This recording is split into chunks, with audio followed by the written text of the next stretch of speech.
Great. Thank you. Are we good to go? Yeah, we still have some people joining, but I'll work on that if you want to start. Sure, sure. Well, I know I apologize for being on by phone, so I can't see people, but it's good to picture you the last time I saw you on Zoom. And I also wanted to thank Charlie for chairing the last meeting that we had, and wanted to welcome one of our new ex officio members from the Council on Children and Families, Chris Toscado. I don't know if he has joined yet. Chris, are you on? Good morning, everyone. Yes, I'm on. Thank you so much, Chris, for joining us. Appreciate it. Welcome. We normally do introductions, but we have a very busy agenda today. So I think today we will skip introductions, start to get right into the meat of things. The agenda includes a presentation about the new Autism Nature Trail, and then we'll move on to the unveiling of the entries of the new Neurodiversity flag, which should be fun. We're going to talk about the Autism Cost Study Report. We will then have a board discussion of some of the new potential recommendations, talk about whether we have an in-person meeting next time, and then public hearing. So a lot to get through today. So I think we will start with the first item on the agenda, which is the presentation today, which is all about our recommendations related to healthy lifestyles for individuals on the autism spectrum range. And we have two guests with us today, and hopefully they're both there, Art and Lauren from New York State Parks and Rec. Art and Lauren, if you could introduce yourselves, that would be great. Good morning, everybody. Thank you for having us today. My name is Art Briley. I'm the Regional Director for the Genesee Region of State Parks. And today with me is Lauren Penman. She's one of our State Park Commissioners and founding member of, one of the 3 founding members of the Autism Nature Trail, or the ANT, at Letchworth State Park. Are we ready to get going here? Would you like to hear about the project? We would love to. Thank you. One of the first questions that we're asked when we talk about the ANT is, who did you consult? Did you have input from persons with developmental disabilities before you finalized the design? And we thought that was incredibly important. And let me start with the idea behind the trail, which was actually generated by 2 young men who both are on the spectrum and who find incredible peace and solace in being in Letchworth State Park. And we thought it was more than coincidental that these 2 young men who were related to one of our founders, Susan Gownlock-Hernstein, and another who was simply a neighbor of mine, who found that their homes in Albany and New York City were filled with stress and light and noise, and when they came to visit here in Western New York in Letchworth, they were at peace and calm and enjoying nature. And there's lots of evidence that for the human brain, the best way to slow down and be calm is in nature, and we're wondering if that doesn't work doubly well for those who with an autistic brain. So we went to who we considered to be the foremost expert in that kind of realization, and Dr. Temple Grandin was our first advisor. When we first talked to her on the phone in October of 2014, she gave us parameters for this trail and said she knew nothing like it existing in the country, possibly in the world, since we were focusing on the needs and skills and development of those on the spectrum. So the first thing she said was, don't build a strip mall nature trail. She told us that people would urge us to move it closer to a population. And we are about halfway between Buffalo and Rochester, but she said resist. When people offer you money to build it, when people say it'll be so much closer to so many more people, stay in deep nature, this place that you have found that makes these two young men very happy. She also told us to look for program planners who had expertise in both areas, those who were very comfortable in the outdoors and nature, and those who had special training in dealing with a population with, in particular, autism and other developmental disabilities. She also told us that we needed to make the trail a loop. She thought it was important that the end was visible from the beginning, so that visitors who possibly had never been in the forest, the deep woods before, would feel a sense of security, that they knew that they would be coming out where they started. Logistically, that made a lot of sense too. It's fun to hike, but you park in one place, you take a hike, and where's your car? You need to either hike back the way you came or find another way around. This way would be easily accessible back. She also told us that there should be very clear wayfinding, and to that end, we created 38 stone markers along the trail. They're very, very prominent at the beginning of the trail and fade a little bit as people get more comfortable walking along the 1 mile loop. And she said to present challenges that were, that could easily be chosen. In other words, the trail itself, being a 1 mile loop, is the main event. However, there are 8 interactive stations along the trail that are choices. You need to leave the trail very briefly into one of these stations where you self-select an activity, an experience, or you choose to just keep walking. So for each of these 8 stations, there are identical 6-foot-tall stone markers. Each has a plaque, a beautiful permanent bronze plaque with the name of the donor at the top, if applicable, and then a visual representation and a very tactile representation of what an artist thought the trail should look and feel like, and then the name of the trail in text, followed by the name of the trail in Braille. So as we developed this, these recommendations by Dr. Grandin, we found that adding a few things like the station markers having Braille on it, we were making it even more inclusive and truly a nature trail for all. In addition to the wayfinding, we wanted the main trail to also be very predictable, and we chose stone dust for that.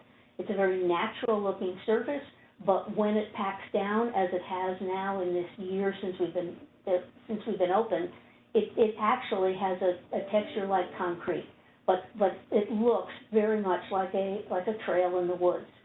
And for the choices into the stations, we picked an engineered wood fiber that looks like mulch, but is also ADA compliant, but it feels and looks different than the stone dust, meaning you've made this conscious choice to go into the station. All of these design considerations were, in addition to Dr. Grandin's initial recommendation, were confirmed by an advisory panel of 18 very impressive volunteer occupational and physical therapists, speech and language pathologists, autism experts, special educators, parents, grandparents, and young adults who live with developmental disabilities. And another recommendation that Dr. Grandin had for us that was not the easiest to find were these experts and people able to help us maintain the trail. Finding partners and establishing partnerships for this project was critical and took us years to develop. But we have been very lucky in securing a partnership with Camp Puzzle Piece of Rochester, a nonprofit that has experience taking families living with developmental disabilities wilderness camping in the Adirondacks. And they have been absolutely perfect for providing programming and support on the trail. And then we lucked out again by securing a partnership with the Perry Central School District. This is a small rural district of just under 1,000 students, pre-K through 12, but it is contiguous to the park, and they are our maintenance and operations folks who are here on a nearly daily basis to be sure that the trail is well maintained, kept to a higher standard than maybe a typical trail because of the needs of our population. And they're also developing through an employee they've hired called a Sensory Destination Coordinator, a program to certify local businesses in being what we call ant-friendly, going through an awareness curriculum with the Sensory Destination Coordinator and learning how to make their businesses and storefronts and services more neurodiverse and more appropriate for a visiting population that we not only expected to have, but have indeed seen coming from all over, not only the United States, but from a number of foreign countries who have heard about the ant and are anxious to experience it. All right, that was a lot of dump all at once there. I have to say we couldn't do any of this, of course, without the cooperation of New York State Parks. You don't just walk into Letchworth and say, hey, we're 3 volunteers and we've got an idea, we're going to build a trail in your park. Does not work like that. So I need to give props, credit to Art and his entire staff for making sure that this worked. Yeah, I would have to say from Parks' perspective, this is the epitome of the mission of our agency.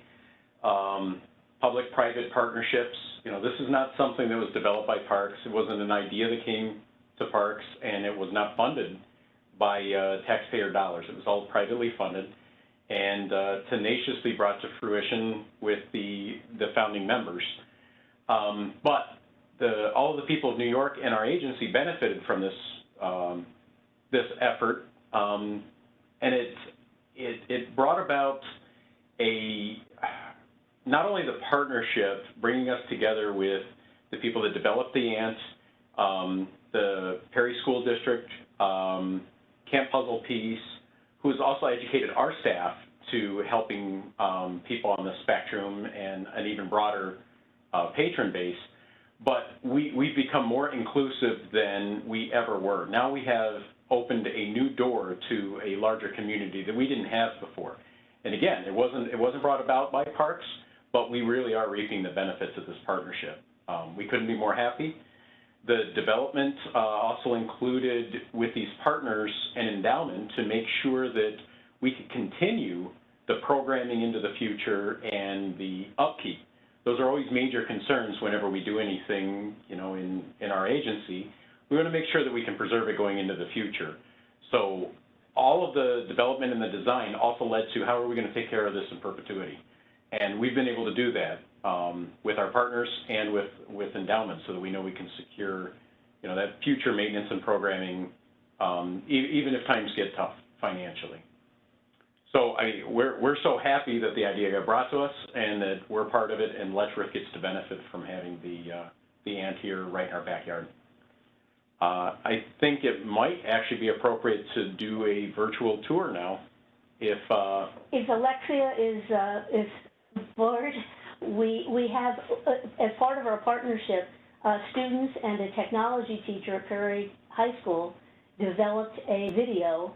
So, and this is on our website, and there's lots of resources on the website, autismnaturetrail.com, but we thought we would show this video to you twice, if you don't mind. It's only 3 minutes, to just get a feel for the trail initially, and then we'll take you back through and point out some of the features that make it special. Thanks, Alexia. Yeah, no problem. Please let me know if you cannot hear the music or the sounds when I play this.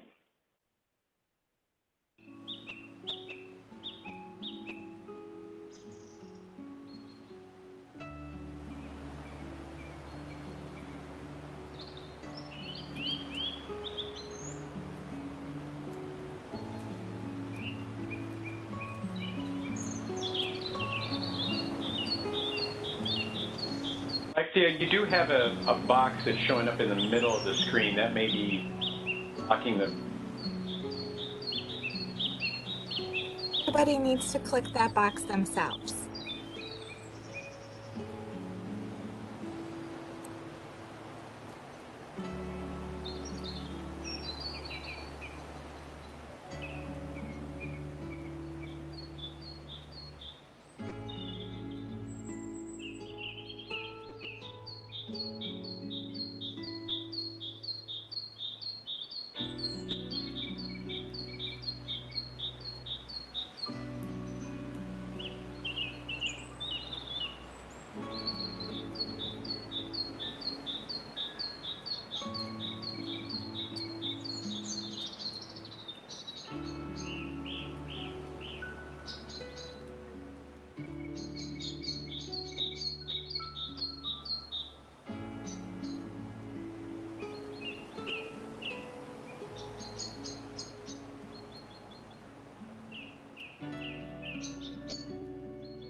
One of the recommendations that Dr. Grandin had was a pre-walk station.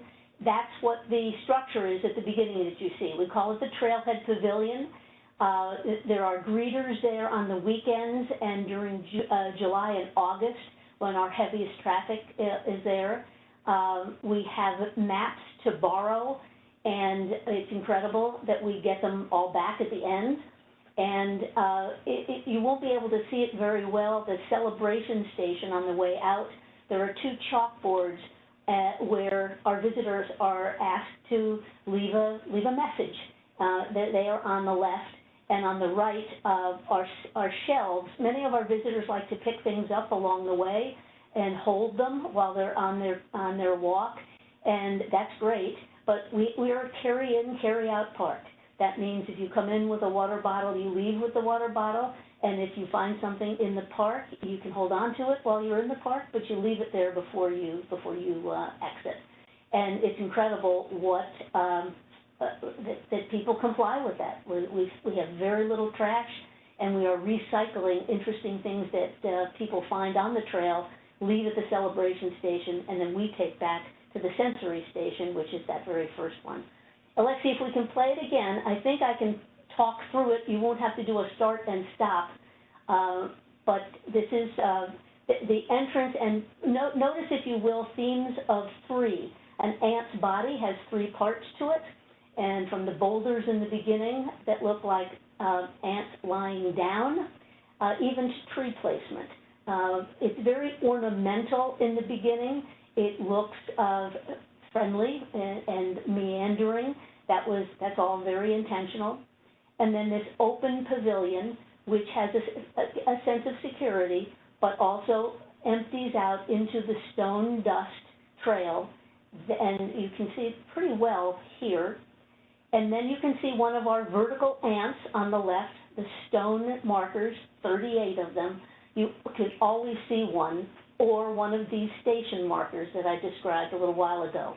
Here you can also see the dark color of the engineered wood fiber and the display area of the sensory station. You'll also see two carved benches. There's a total of 6 of them. Very, very tactile. We see kids all the time running their hands over them. And a number of things that you find in the forest, on the trail. We have 3 cuddle cocoons for soft, gentle movement.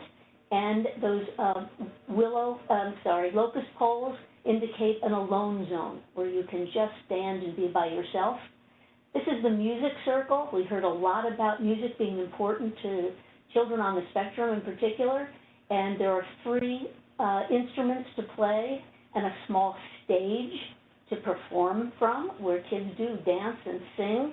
And if you see from above, it looks a little like a quarter note, and that was by design by the architects. This is the reflection knoll furthest from the trail, and a place to stop halfway on the trail to reflect. And again, from a distance above, it looks like an ant's head with antennae.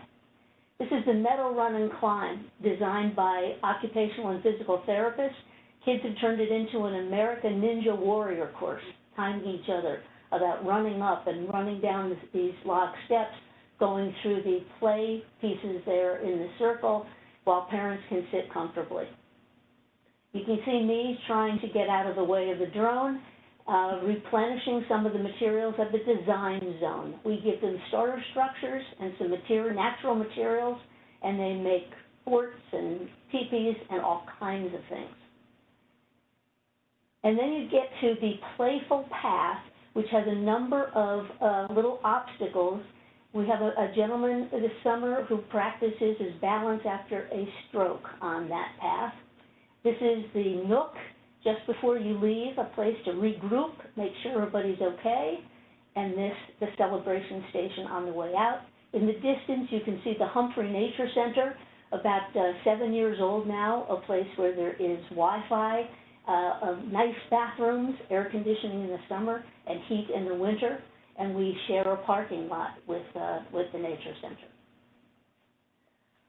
I think the timing's working out just right, but I also wanted to make sure that if you had any questions that you could, and I'll defer to our friends in Albany about time here, but we have to be happy to answer any now, or please don't hesitate to contact either one of us. We would be happy to elaborate on this project. A wonderful presentation. Thank you, Art and Lauren. Does anybody have any questions? Hi, Arthur. I just wanted to ask really quickly if this was ADA accessible, if they had any sort of approval on that. Yes, all of the main trail is 100% ADA compliant. Things like the reading the Braille from a wheelchair has all been measured.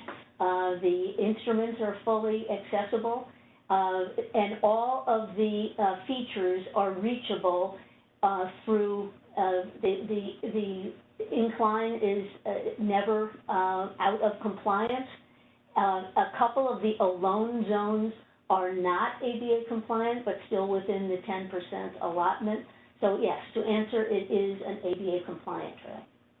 The entire project was designed in collaboration with our state parks capital team. So we had our senior engineers every step of the way, right there, making sure everything was in ADA compliance, up to code, playground safety guidelines, all of that was addressed to ensure nothing but safety on the entire trail. Excellent, thank you. I have a few more questions, but I'll email them to you so that we keep the meeting on track. Great. Great. At this point, we're going to move on to the unveiling of the entries for neurodiversity. So I'll turn it over to the staff to do that. I was on mute, apologies. Thank you so much for that presentation. That was really great to see and learn about. And next time I'm over in Western New York, I definitely want to check it out.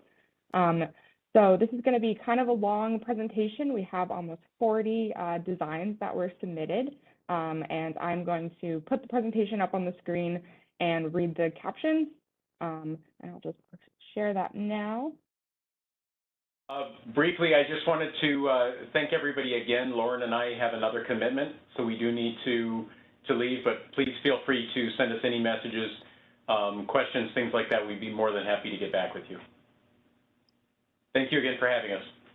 Thank you so much for coming and spending your time with the board.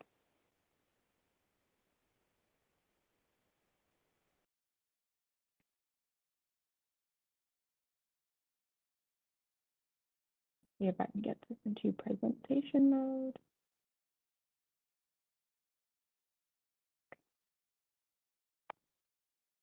There are almost 40 designs that were submitted, so thank you everyone so much who submitted a design. Due to the amount, I'm going to be going through as quickly as possible. All the information shown today will be in a survey where you can choose which design you believe best represents neurodiversity and that you believe is a good representation. That survey is going to be on the board page on the OPWDD website by the end of the week. We're still just working out a couple little issues with the IT part, but that'll be done within a day or two. So that will be live by the end of the week, and we will be sending out an announcement about that with a link. But otherwise, you can Google search Autism Spectrum Disorders Advisory Board, OPWDD. It should be that first link there, and we'll make sure it's at the top of that page. And I just want to give a disclaimer. Please remember that all of these captions that I'm going to read were submitted by the creators of the designs, and they're going to be read as submitted.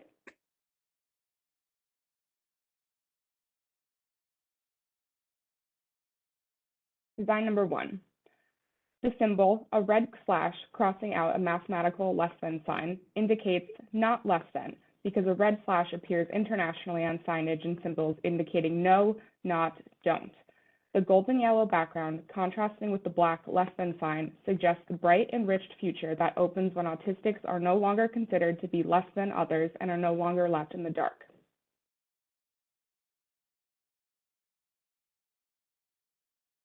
Design number 2. Sorry, I need the bar on my top to go away. The symbol, a partially dismantled box, represents the importance of thinking outside the box, an autistic strength which is vital for human progress and which is also essential for understanding and relating to autistic people as fellow human beings. Also, the contours of the dismantled box suggest a stylized letter N for neurodiversity. The symbol is green, a color that traditionally stands for growth, hope, and new beginnings. The bright yellow background suggests sunlight that is shining equally on everyone. Design number 3, neurodiversity strength flag. This flag is gold. Why? Gold is associated with number 1. We have, as a community, never been seen as first priority by the masses in government. That's changed the day this flag flies with its unapologetic gold. The diamond shows value. Diamonds are valued and treasured by the masses, and so will we. We value our diversity, our differences each of us has. Our ability to come together and unite to truly change the world. Red. Red is a power color for when we raise this flag. How we should show the world how we value ourselves and how we demand value from our government and peers. The sign in the diamond, this should not puzzle anyone. Design number 4. The Empire State Building experiencing the state of autism, realizing it's a gift and celebration in the wings. Design number 5. Letters ND symbolize neurodiversity. Each bar will be a different color in the spectrum, colors to be determined. Design number 6. This design celebrates our extraordinary community of neurodiverse individuals, like my son, who inspires me to see life with a new perspective. The motif of the neural network represents the multitude of pathways in which neurodiverse individuals can make connections and change the world. Design number 7. The flag represents a community for all by breaking barriers and building knowledge with the community and beyond.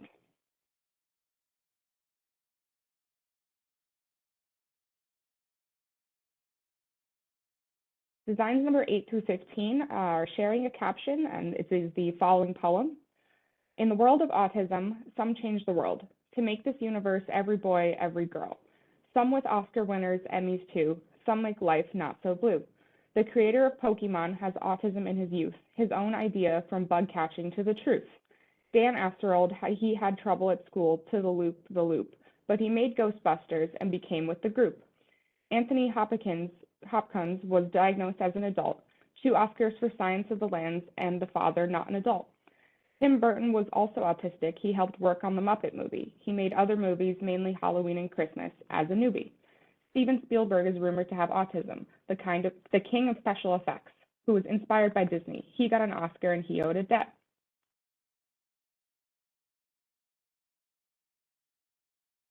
Jim Henson is rumored to have autism. He made puppets with Sesame Street, won 11 Emmys and 5 Grammys. Too bad I can't meet.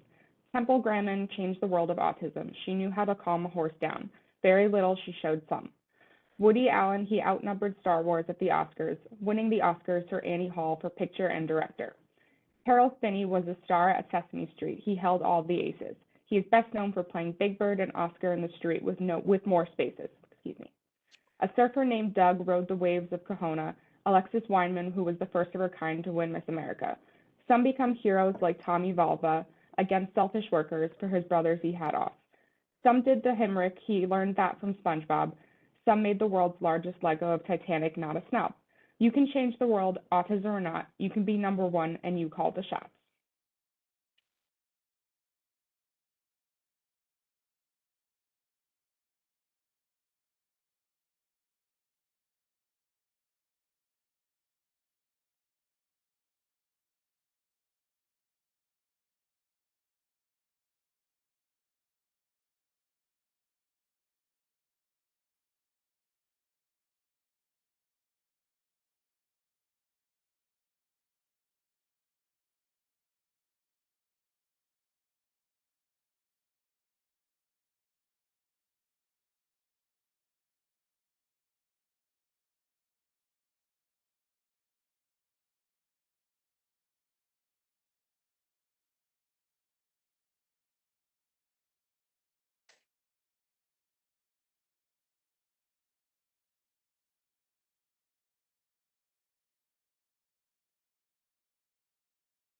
Design number 16, autism is a superpower and feels superheroes represent all people in the world.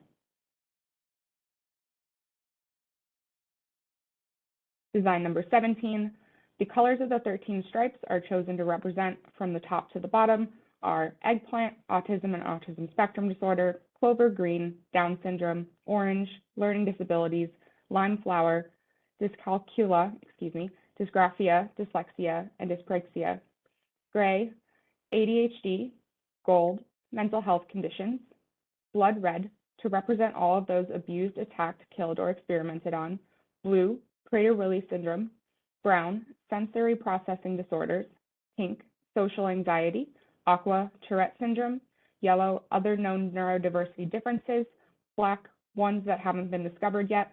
The acronym stands for I've got news for you. It isn't June 26, 1969 anymore.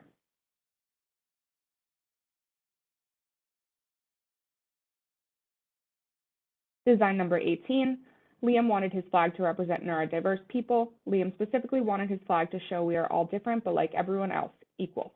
He wanted the sun to represent everyone coming into the light and not being afraid to show who they are.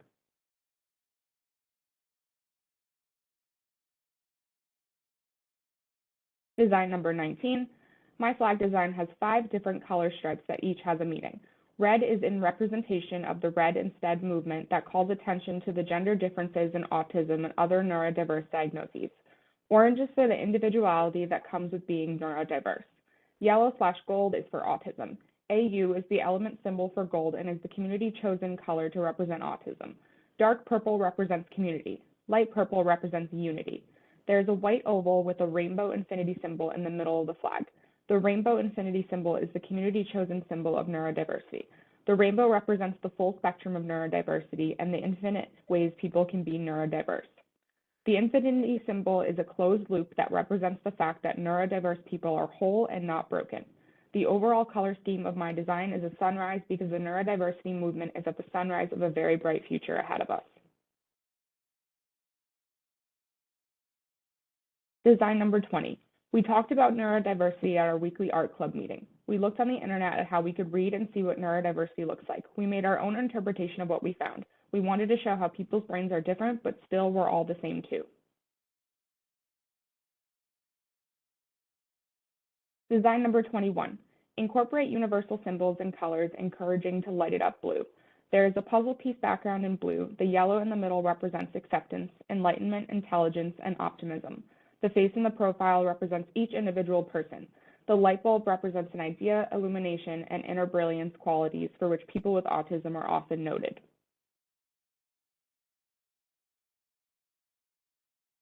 Design number 22. The picture created symbolizes unity, inclusion, and acceptance of people with autism and other neurodiversities. Design number 23.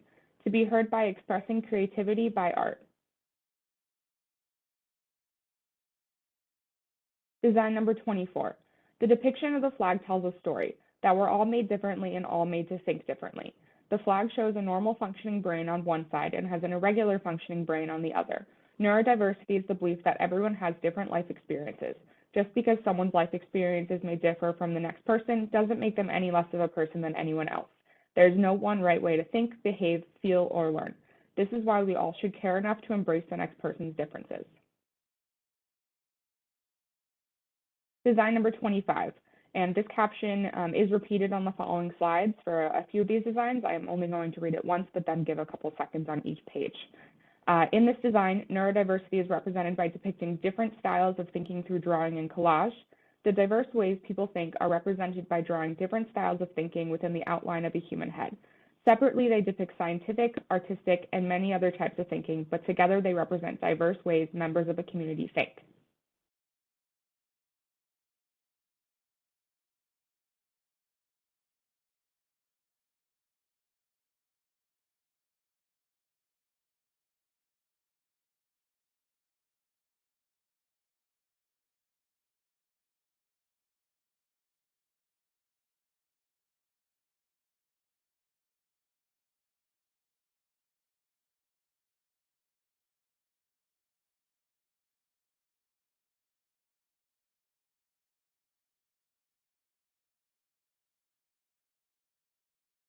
Design number 30, I designed this flower to look like a brain to represent neurodiversity, because like the petals of a flower, our brains have many layers, as people on the autism spectrum do. Design number 31, being very familiar with the symbolism related to autism awareness over the years, we wanted to embrace those traditions while also incorporating neurodiversity representation and more of a human element. The hands represent diversity and inclusivity, while the rainbow-style dots illustrate not only a potential full spectrum of neurodiversity, but also that not everyone is on the exact same path. All designs are created using bold and clean vector shapes for easy production, also ensuring a quick takeaway from the viewer. Design number 32. This design highlights a brainwave graphic to create awareness on how neurodiversity is in fact not a disability, but instead a difference in how the brain works. This again combines the rainbow symbolism that speaks to the diversity and full spectrum aspect of this population. All designs are created using bold and clean vector shapes for easy production, also ensuring a quick takeaway from the viewer. Design number 33. This design portrays a complete representation of diversity in the hand graphics while also creating a 360-degree icon that can be associated as worldly or globe-like. The brainwaves theme is again incorporated and paired with the autism gold color, as gold is the AU on the periodic table, as vertical bars that give the flag some weight. On the opposite side from the grommets. All designs are created using bold and clean vector shapes for easy production, also ensuring a quick takeaway from the viewer. Design number 34, neurodiversity means that we are together growing like a tree, and there is love, leaves of hearts.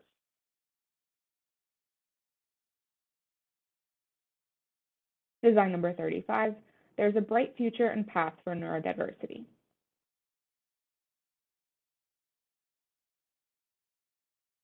Design number 36, the united flag, like the US, of neurodiversity, coming together for neurodiversity.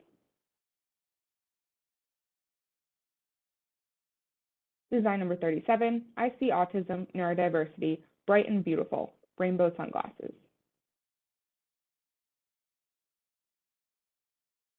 Design number 38, the flag embodies the state of New York, apples, and a play on the infinity symbol to show acceptance of all individuals.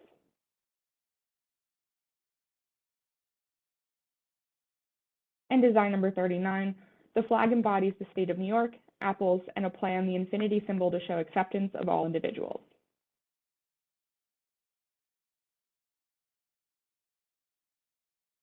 And those are the 39 design submissions that were submitted within the period for submission. I just, again, want to really thank everyone who submitted a design and thank individuals who brought it to their art clubs, their art classes, their group meetings, because there was a lot of groups that did it together and used it as an activity, and I think that's really great. So thank you for bringing that to your classes and submitting these designs. I'm just going to repeat again the survey where you can go online and vote for which design you best believe represents neurodiversity will be live by the end of the week. We will be sending out a link with all of the information on where that survey is. If you don't get that link or that email doesn't usually go to you, please just Google the Autism Spectrum Disorders Advisory Board, OPWDD, and we'll be at the top of that page by the end of the week. You can additionally reach out to the board, and we're happy to answer any questions and assist in getting you to that survey. We do ask that you only vote one time. Voting will end at the end of November, so that's the last day of November at 5 p.m. I believe it's November 30th.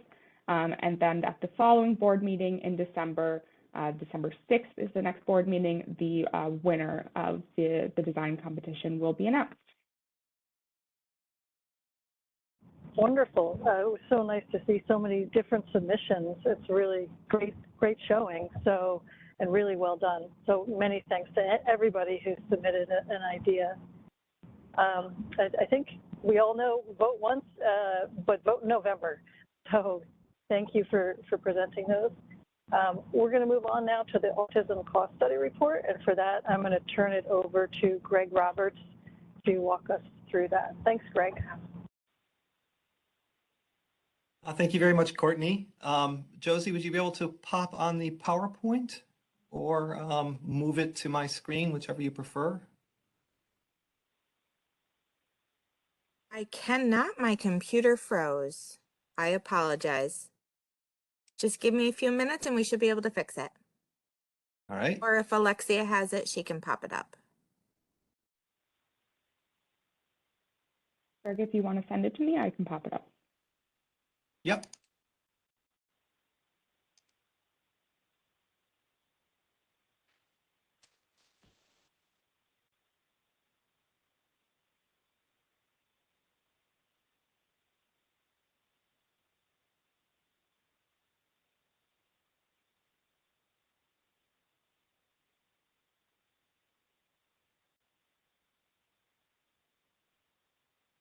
Well,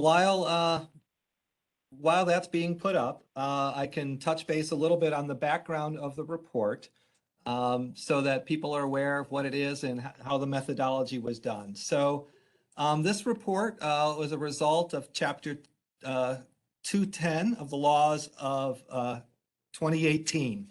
The law required OPWDD, the Department of Health, State Education Department, the Office of Mental Health, and the Office for Children and Family Services to try and get an estimate of what the current costs are for providing services to people with ASD in New York, and to try and make a projection of what those costs are going to be in the future. So the 5 agencies got together. We had our actuarials and some of our data people collaborate on this.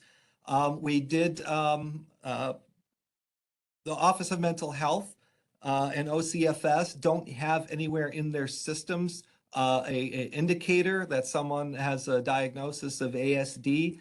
And traditionally, they provide services for either the mental health aspects or for somebody, needs a family. So the autism services typically do fall on whether it would be a school district, county, OPWDD.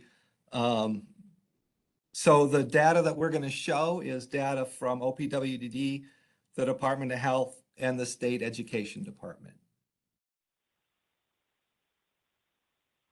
Sorry, give me 1 second. I need this top bar to go away to click slideshow. That's all right. Here we go. So as I mentioned, the purpose was to project an estimate of future costs. If we can just go to the next slide, Alexia. And how this was done is the agencies tracked the trends for the past 5 years. We then just put the projection forward of the number of individuals, if they would have continued. The cost projections that were done were used doing an average annual growth rate, so that was able to compound the growth as it would be in real life. And I also, here is a link to the study. I would encourage people to go take a look at the study. It's easier if I just say Google New York State or NYS Autism Cost Study, and I've done it a number of times. It will pop up right to the link to the OPWDD page that has this study in it. There's a lot of data involved. I'm just going to skim over the highlights, but the document itself, the report itself, does have data backing it up in data tables. And I also want to let you know that OPWDD, SED, and DOH do have a wealth of data on their web pages. So Alexia, if you could go to the next slide, please. So on the OPWDD end, people eligible for OPWD services who have a primary diagnosis of ASD continue to increase in both the number of people and as a percentage of people served by the agency. So from 2016 through 2020, total number of OPWD service recipients with a primary diagnosis, ASD, went from 20,700 to 27,000. So approximately 6,600 people in 5 years. So that's about 1,100 people a year being added to the OPWD system with a primary diagnosis of ASD. The interesting part of that is you see the percentage of the people that are growing within the OPWDD system. So in 2016, about 18% of individuals had a primary diagnosis of ASD. That is predicted to be up to 29% by the year 2025. So as you can see, it's growing both in raw numbers and by the percentages of people in OPWD system. Lexi, if you could please go to the next slide. So these graphs represent the growth in OPWDD's spending on services for people with a primary diagnosis of ASD.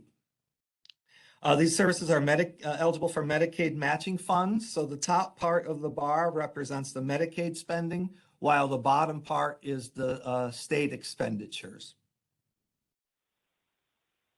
As you can see, the data shows growth. If you can just go back, you can see the data shows growth in the number of individuals served, the total expenditures, and the average payments per person. From 2016 to 2020, the Medicaid expenditures went from 750 million to approximately 1.2 billion. So if this 5-year average growth rate continues, it's 12%.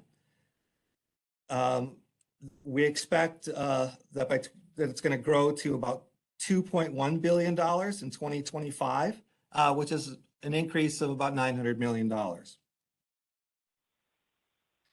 The New York State share of that would be about 450 million. And I also want to point out the purple bar on the top. That shows that the per person expenditures went from 36,000 in 2016 to over 43,000 in 2020.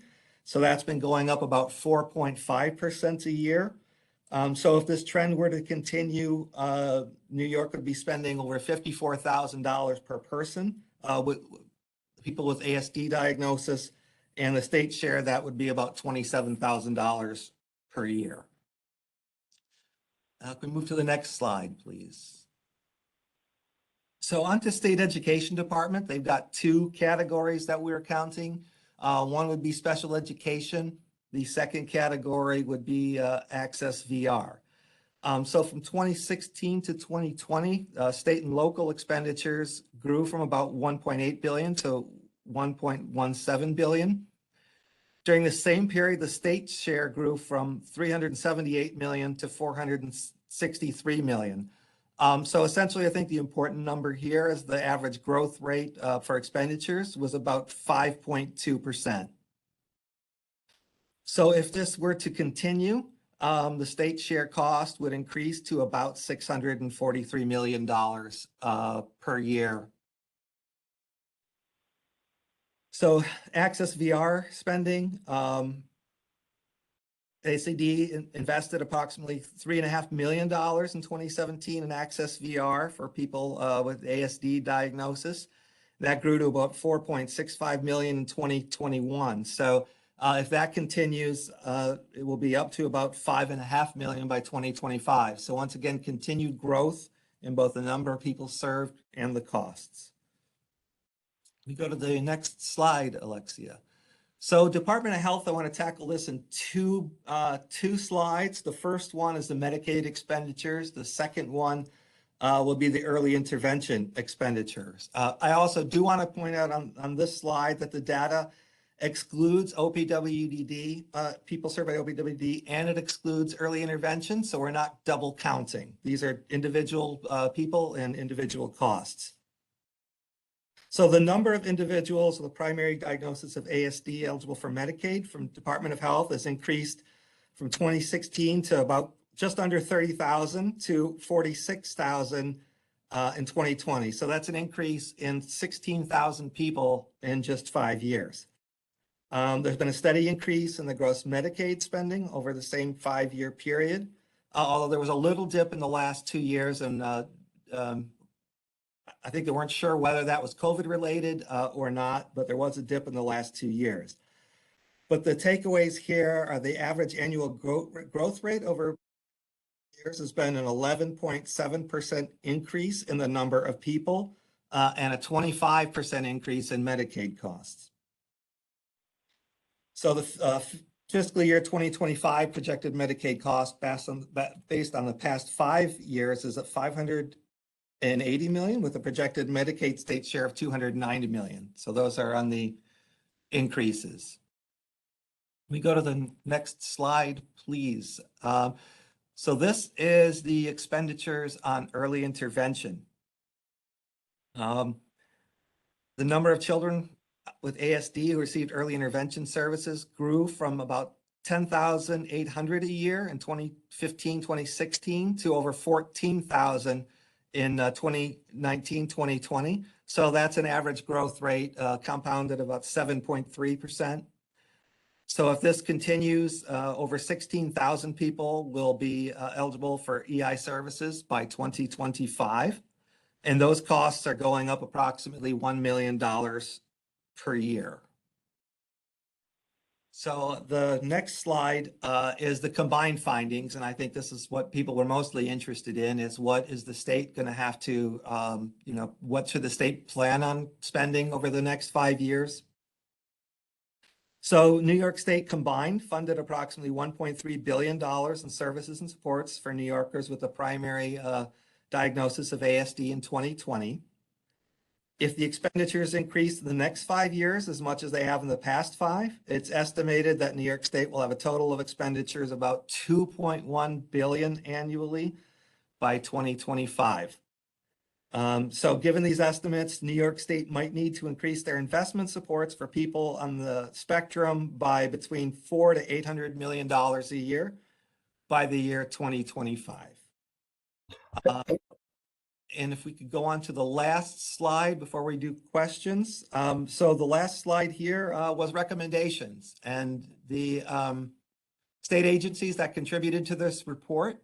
This are all members of the Autism Spectrum Disorders Board. And so The agency's recommendation here is that they would defer to the Autism, New York State Autism Spectrum Disorders Advisory Board to put forth recommendations for the legislature in the future. So that is it. I know I went real fast. There was a lot of data there. It's kind of dense. That's why I would encourage people to check out the report online. The wealth of data that's available on our websites, but the state websites don't have the future projections, but that report does. So Greg, no, I was just going to say, I just wanted to commend the agencies for working together to pull that data. That's, I believe, the first time that that's ever happened. And I think it's incredibly helpful for policymakers to be able to see that for not just 1 year, but multiple years. And I would hope that it would inform planning. I guess my question for you is, what is the intent of using the information? Is it to try to ensure there's appropriate funding in future budgets, or what are the thoughts about next steps? So I think you hit it right on the head, Chairperson Burke. I think it's to help people recognize and policymakers recognize the incredible increase in the number of people. Everybody's been talking about it. The data is out there. We tried to quantify what this might mean for future dollars. But I do want to put a caveat on that. The things are changing on the ground so quickly, especially in the past 2 years regarding the funding, that I think that people are going to need to probably project on the number of people rather than the raw dollar amounts. For example, this last state budget provided a tremendous increase for OPWDD and for the other state agencies. But I think most of that money is going into inflationary adjustments, especially for staff, and going to increase wages so that there are more people to actually provide the services. So if the salary increases, go up, that's certainly going to drive those projections higher. So I wanted to put that out there right now, because it seems like with the massive investments the state made last year, that we might go past those numbers that were projected. But I don't think they took into account what's going to be necessary to provide the DSP with wages that they need to sort of help stem the crisis in workforce. Hey, Greg, does the report, and I will download the report, does it break it down by age group of where needs are, or is it just one general number? That's a great question. It does not break it down by age group, Charlie, but I think that on November 1st, OPWDD is anticipating releasing the 5-year plan, the 507 plan. That plan, at least for the OPWDD perspective, it does have ages broken down as far as the age cohorts. And that does show a significant increase in the number of children. And also on the OPWDD website, the data is broken down by age cohorts. Thank you.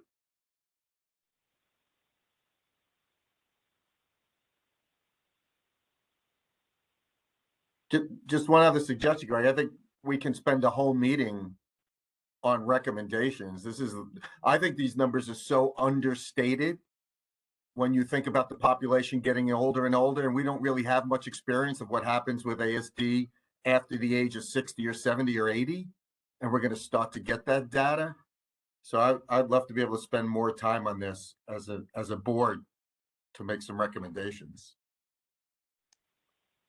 I think you're right. I think that's a great suggestion. Yeah.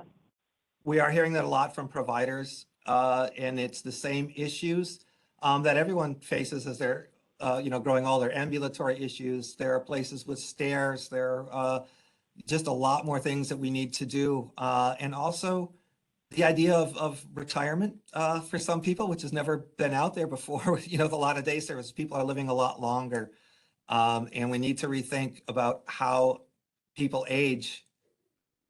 We hear it quite a bit. I would just reiterate what Charlie said about the numbers being understated when you have 2 agencies that weren't able to provide data. And OCFS, for example, has a large portfolio that they're responsible for, including childcare, juvenile justice, as well as child welfare. So, you know, again, I do think it would be nice or a good idea to spend some time really discussing recommendations. So is that the thinking, Greg, that we should talk about those now? We should table them to the next meeting? What are your thoughts?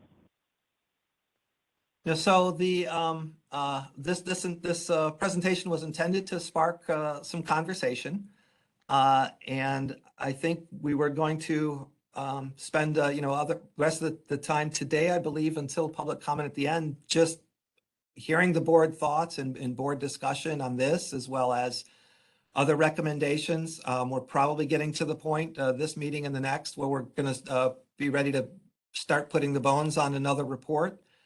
So we'll have to cover what's been done on the other ones, but you know, I think now's the time for the board to talk about what other things, what new things should the state be working on. You know, I just want to throw out there, the workforce has really changed in the last few years since the board has been put together.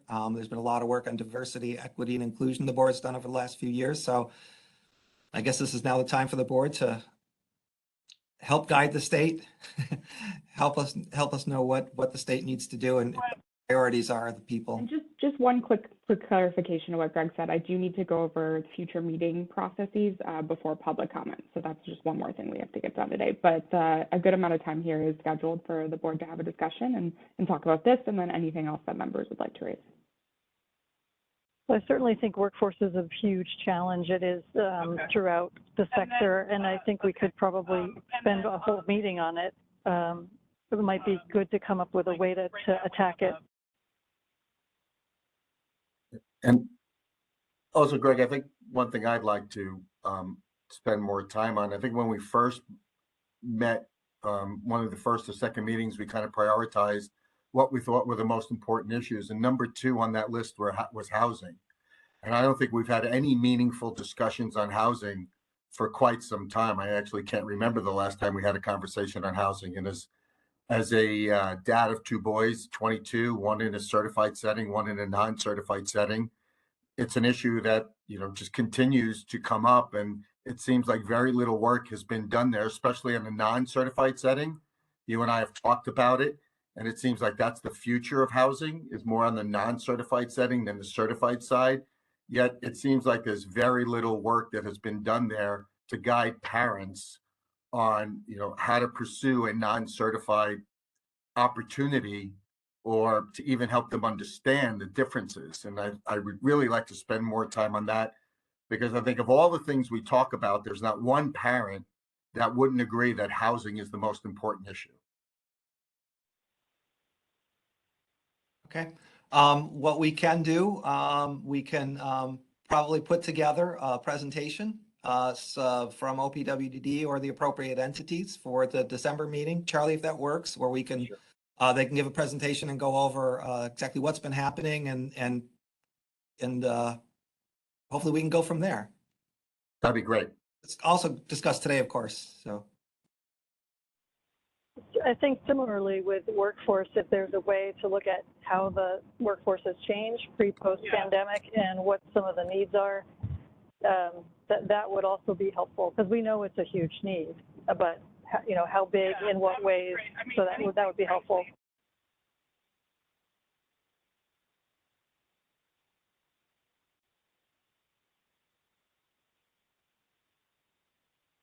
So if we're throwing out more suggestions for the board, I've worked with an organization that has helped train police, fire, and EMTs to work with those on the autism spectrum as well as other invisible disabilities.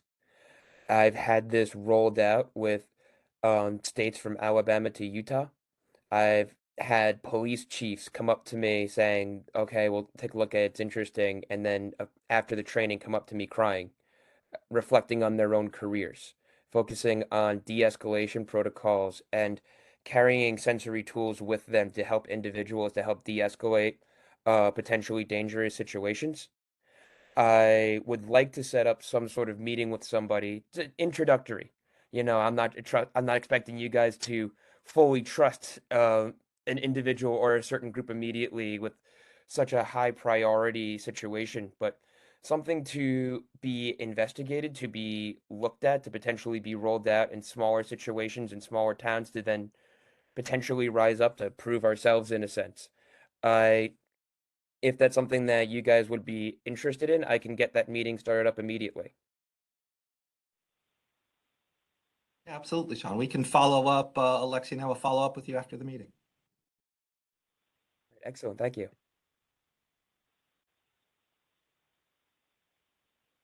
Can I just bring Greg, up it would one be more thing great. for It would housing? be great to get some best practices of what some creative things that providers are doing to deal with the staffing shortages and other challenges to keep their employees, you know, mentally focused on the job, and some of those best practices I'm sure are out there.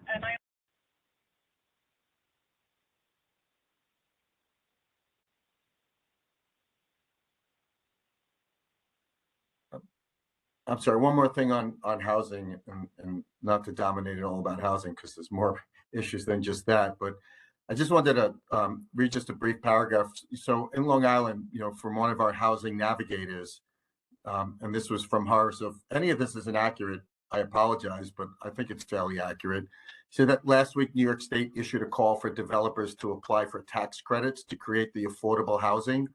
Buried in last week's announcement is the requirement that OPWDD issue support letters in order for developers to include units for individuals with IDD as part of their proposal.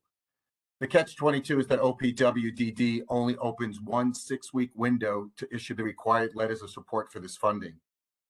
Now, from what they said, OPWDD is refusing to give support letters to local developers who want to set aside units in affordable projects for our loved ones who are in desperate need of options.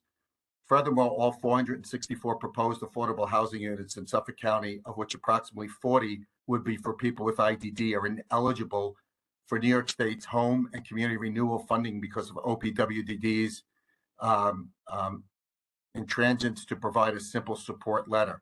Now, again, I don't know that's accurate, but again, this just gets to the heart of the matter of the need for OPWDD to be I don't know the right word, but to recognize what's going on out there. And for Long Island, which has the second largest population of autistic adults in the country, to have the least amount of affordable housing units, you know, in my mind, is kind of unacceptable.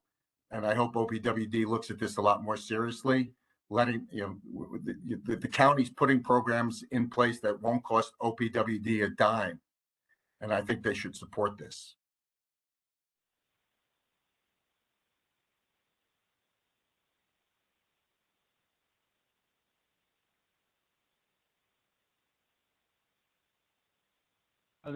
I'd just like to providers, how they're trying to navigate issues around force. They're not doing very well.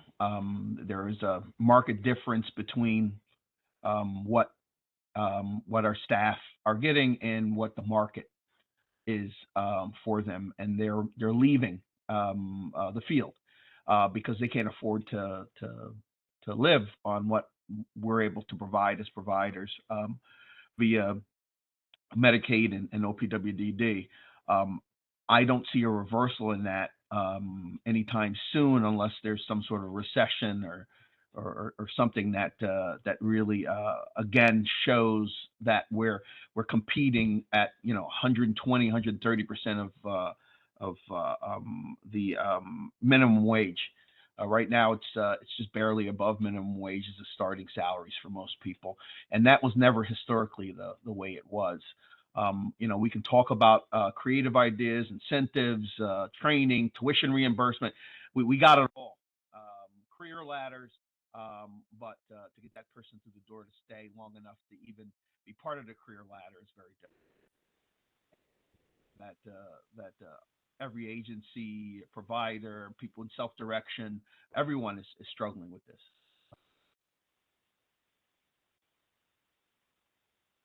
I just wanted to follow up on the housing issue. There's very little information available on housing I run support groups, and it's one of the most common questions is, how do you find affordable housing? I can provide some information, but you really have to do a fairly intensive Google search to find. I mean, I know about Housing Connect, and the OPWDD has a page related to housing, but it's not centralized. I mean, I think there should be more information available on Housing Connect, specific to people with developmental disabilities, and links to Housing Connect, links to OPWDD's, affordable housing page should be more readily available. So can I just jump in for a second? As some of you may know, the agency that I oversee, the Developmental Disabilities Planning Council, we're a separate state agency, and we do fund pilot programs. And one of the programs that we are looking to support, we did an RFP a few months ago. We're just in the process now of, we can't announce the award until our council meets at the end of October, but it's exactly what you're all talking about, which is to develop comprehensive resources on non-certified housing options to really help parents find the resources they need, because we realize that they're not sufficient, and the information is really not easily accessible to parents. So we by the December meeting, we will have announced an award, and maybe we can even have that grantee come to speak to the group. They will just be in the process of developing the project, but would love to get your feedback about what needs to be included. So I can talk to Greg offline, but we'd be happy to get your feedback and have them do a presentation. I can't announce any information yet because it's not official, but knowing the grantee, who I think is going to be getting the award, I'm sure they'd be happy to do that presentation if you would like. That would be great.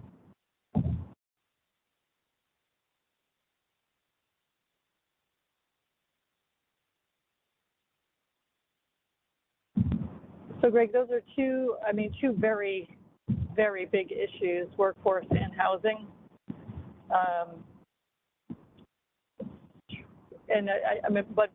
But also timely. So I think developing some kind of background information, as Charlie had suggested, on the housing piece, and then a little bit more on best practices in workforce would be really helpful to get us thinking more specifically about what recommendations we could come up with.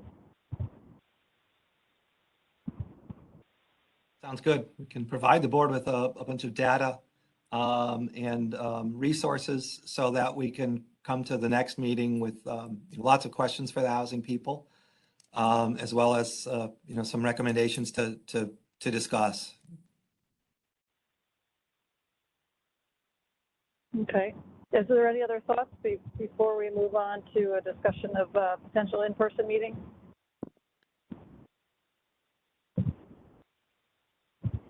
Okay, I guess we'll move on to that item. Yep, so I'm just going to quickly share my screen.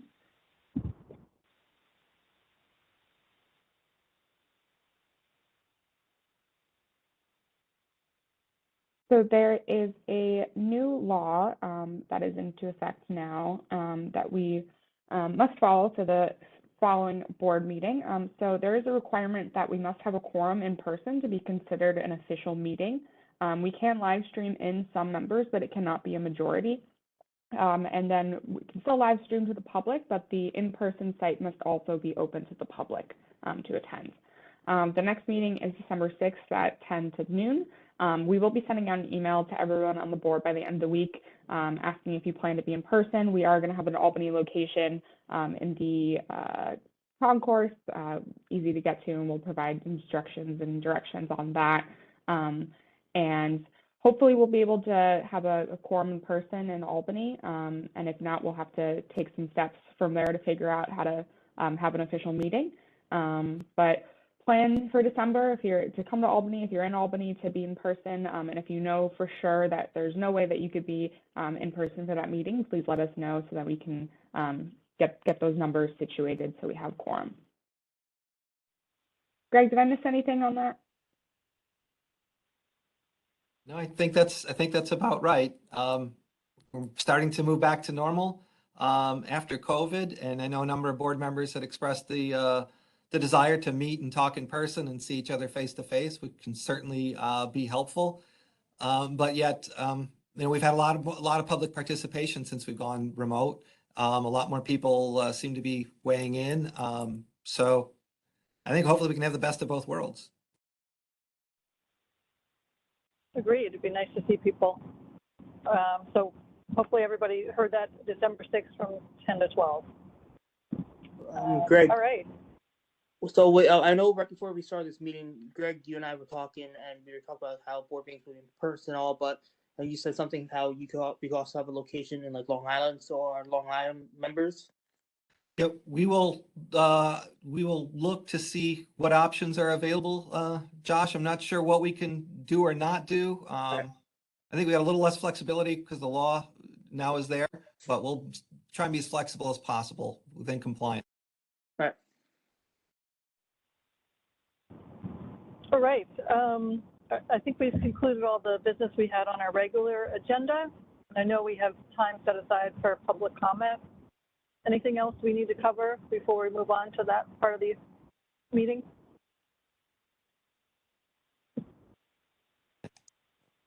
Okay. I'm not sure who's moderating the public comment, but I'll turn it over to them. Hi, this is Josie. So if you would like to offer public comment and you're a member of the public, we ask that you raise your virtual hand. You should see a little button that you press and it'll put your hand up. I will see that notification and I'll call on you and I will hit the unmute button. That will notify you to go ahead and unmute and speak. So if people want to put their hand up, we can start calling on people.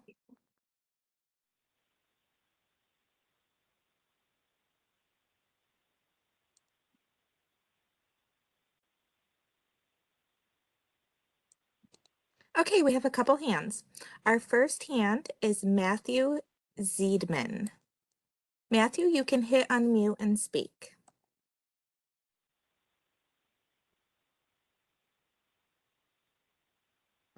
Can you hear me? We can. Okay, thank you. So my name is Matthew Ziedman, and I'm an autistic New Yorker.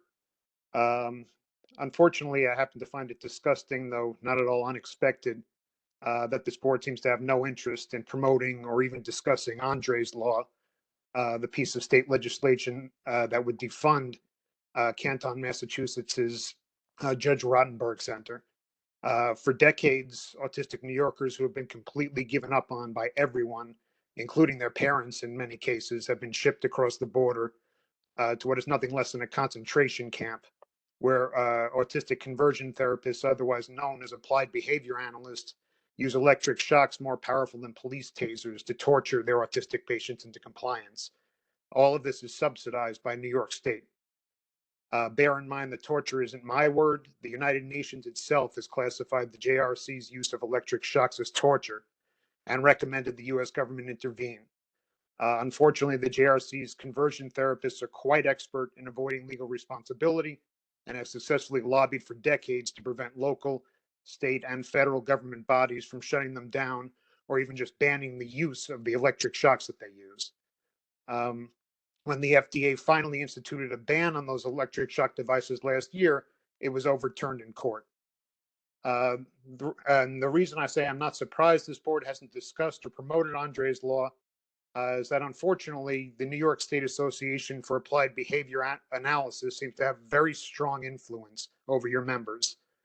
For those unaware, the NYSABA is the state chapter of the Association for Behavior Analysis International, an ABA trade group that has staunchly defended the JRC's use of electric shocks and even invited those who administer those electric shocks to speak at their yearly symposiums. It is clear that the NYSABA has convinced most, if not all, of your board members, including many of the autistic members, that conversion therapy, including but not limited to the torture administered at the JRC, is the best medicine for autistic children and even some autistic adults. And what is the board doing instead of discussing or promoting Andre's Law? you're holding an art contest to declare an official New York State neurodiversity flag. The icing on the cake is that the winner will be presented with a certificate of recognition signed by Senator Mannion, someone so staunchly opposed to neurodiversity that he got up on the Senate floor last year and shared how horrified he was when his own autistic son lined up his toys instead of playing with them the right way. Don't worry, though, he enrolled his son in autistic conversion therapy, and now he's fixed, which he was happy to brag about on the Senate floor. Quite frankly, this board is a disgrace. I don't expect any of your non-autistic members to be moved by anything I've said. As for the autistic members, if you think you're making any kind of difference by sitting on this board, you aren't. You're providing cover and you're being used. And that's all I have to say. Thank you. Thank you, Matt. Just a point of clarification. I do want to say that New Yorkers who do receive sports and services from Judge Rottenberg Center, aversive therapy is not applied to them. It's the agreement is that no New Yorkers receive aversive therapy at JRC. Next, we have Sanjita Verma. You can now unmute yourself.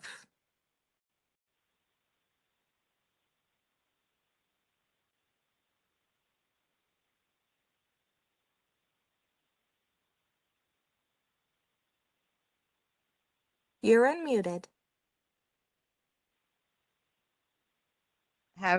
This is my first time attending this meeting, and we just need more information and someone that I could contact regarding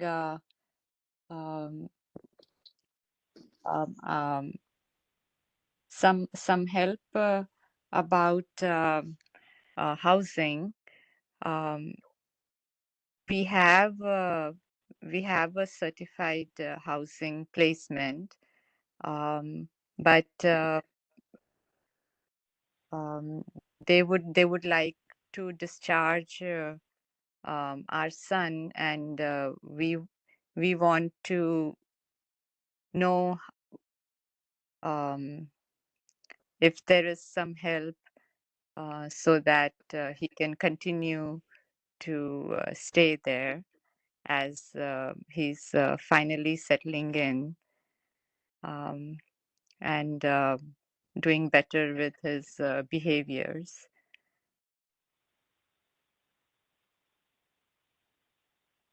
Yeah, we can have somebody reach out to you and connect with you. Not a problem. Is there a, do you have an email address for the board? Would you be able to email us and we can get it from there? Greg, this is Josie. I can get you an email address. Okay, got it. Thank you, Josie. Does anyone else want to put their hand up? We have no other members. Oh, we have a couple. Okay, we have a call-in user. The phone number begins with 814-590. I'm going to hit unmute, and I believe you hit *6 on your end to unmute.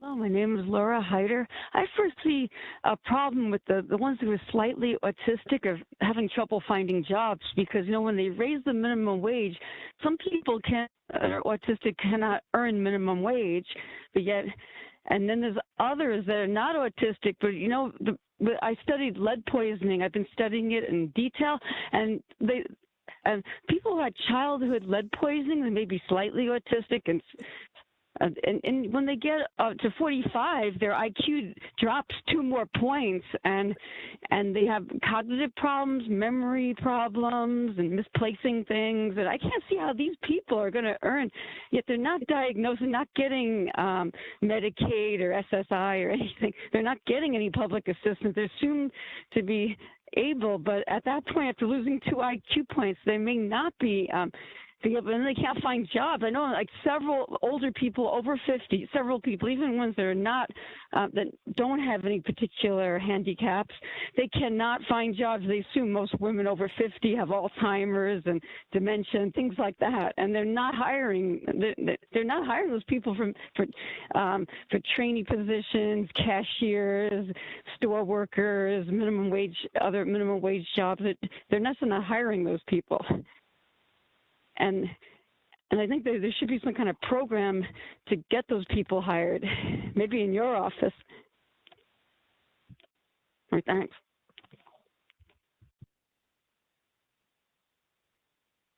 Next, we have Michael Koenigs. I'm pretty sure I pronounced that wrong, so I do apologize. But Michael, you can unmute.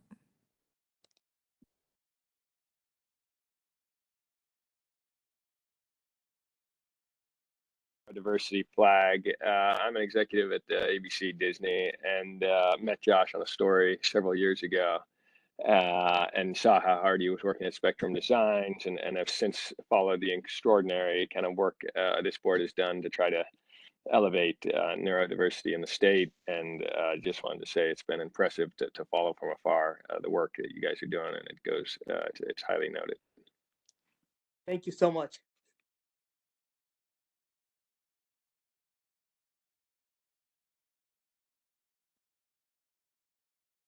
Does anyone else want to put their hand up?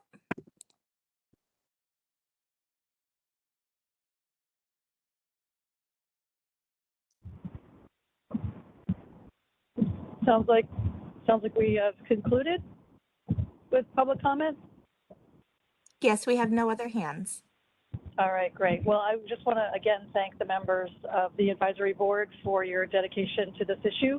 I think we'll have a really interesting meeting next time, or doing a deeper dive on workforce and housing issues.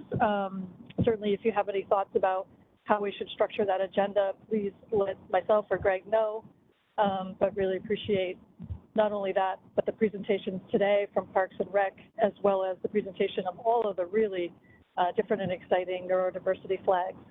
So thank you again, and we look forward to seeing you at the next meeting. Greg, anything else we should let the board know before we conclude? No, I think so. Other than OPW's 5-year plan should be released approximately November 1st. We would encourage people to keep an eye out for that. And there were also, the one recent caller talked about employment. And there are also a couple of pieces of legislation that were sent to the governor's desk today that had passed both houses that seek to enhance employment for people on the autism spectrum. And there's a conference going on right now in Albany on employment for people with disabilities, which is actually why some of our SED counterparts couldn't make today's meeting, because they were going to be at that one. So I think employment and housing and workforce are really some important issues. Hopefully we can touch on those next time. But thank you for everyone's participation. Thanks. Have a great day. Bye-bye.